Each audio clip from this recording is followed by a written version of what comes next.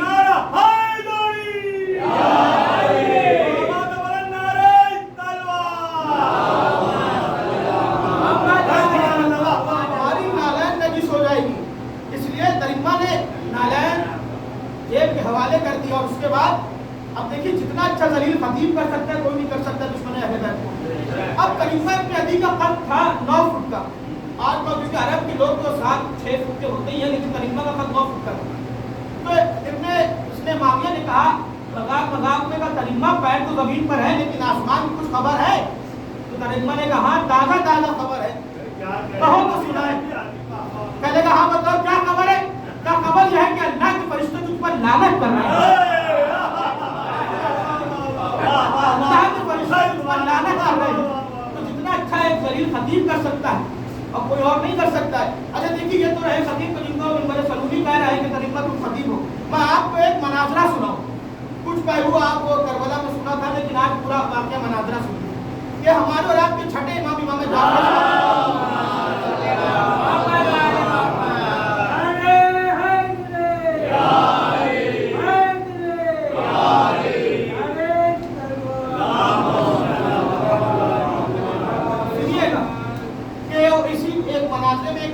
موجود ہے جو آج ہمارے لوگ بھی ہم پر کرتے ہیں.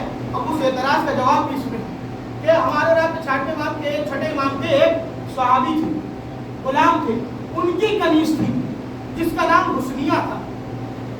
وہ کنیز, اور ایک بار امام کے اس غلام کے گھر میں وہ نوبت آئی تو اس کی فاقوں کی نوبت آ گئی. تو اس کی کنیز, اس نے کہا کہ اپنی کنیز سے کہ دیکھو ہم تمہیں رہا کرے دے رہے ہیں, آزاد کرے دے رہے ہیں, کیونکہ ایسا نہ ہو کہ تو ہمارے چکر میں تم بھی فاقوں میں رہو. تو اس نے ہاتھوں کو جوڑا, کہنے لگے سنیے آپ ہمیں فاقے سے مر جانے دیجیے گا لیکن آزاد مت کریے گا. کیا کیوں کا اس لیے کہ ہمیں آپ کی در کی وجہ سے, آپ کے گھر کی وجہ سے اہل بیت کا در ملا ہے, ہمیں آزاد مت کریے گا. اس کے بعد حسنیہ نے کہا کہ اگر آپ کہیے تو میں ایک اپنا مشورہ پیش کروں.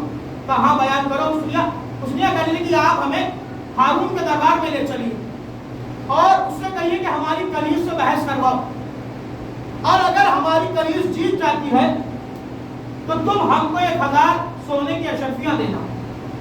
تو اس نے کہا کہ حسنیہ یہ قیمت تو بہت زیادہ ہے. کہنے لگی کہ آپ ہمیں لے کے تو چلیے دربار میں. اب چلیے دربار میں آئے, ہارون کے دربار میں. ہارون بیٹھا ہوا ہے, مولوی بیٹھے ہوئے ہیں, فتویٰ دینے والے مجتہد بھی بیٹھے ہوئے ہیں, مشیر بھی بیٹھے ہوئے ہیں.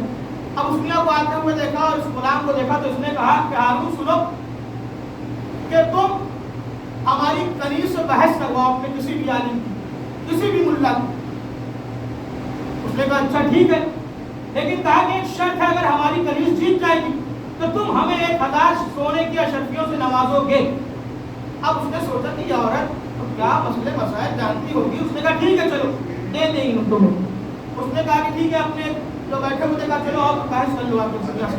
اب جو آئے تو حسنیہ نے ایک تو سوال ادھر ادھر ہوئے تو ان کا ہوش ٹھکانے آ گئے, وہ سمجھ گئے.